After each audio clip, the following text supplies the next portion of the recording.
सभे मगहिया भाई बहन के भूलेटन काका के राम राम। आथिन मगहिया खबर में सुनथिन देश दुनिया के खबर। गांधी मैदान पटना में भाकपा माले कैलक बड़गर रैली। विदेश से भी शामिल होलन वामपंथी नेता। दीपांकर भट्टाचार्य कहलका कि केंद्र में गरीब लेल कौनो जगह न है। त्रिपुरा विधानसभा लेल मतदान आज हो रहा है।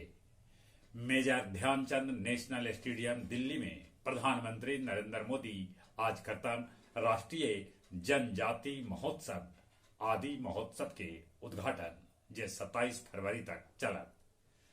बिहार में फर्जी डिग्री वालन मास्टरनी के कैल जाए गिरफ्तार।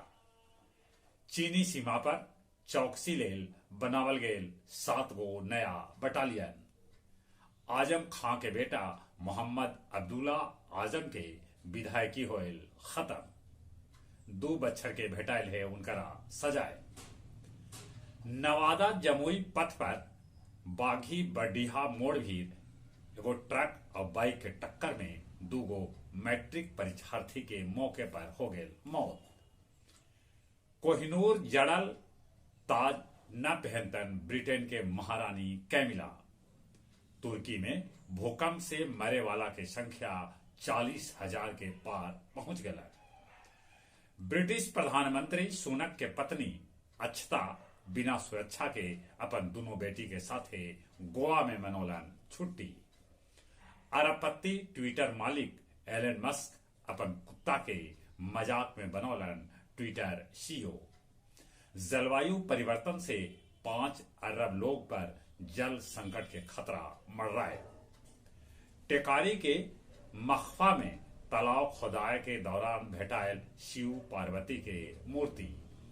हावड़ा जोधपुर एक्सप्रेस से 1.57 करोड़ के सोना के गहना के साथ एगो युवक के कैल गेल गिरफ्तार।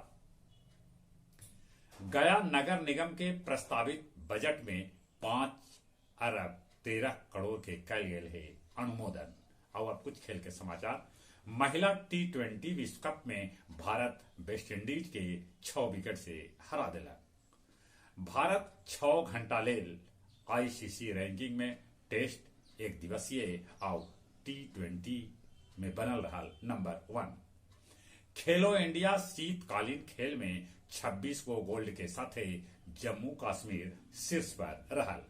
राम बाबू और मंजू के 35 किलोमीटर पैदल चाल में भेटायल राष्ट्रीय रिकॉर्ड के साथ पदक।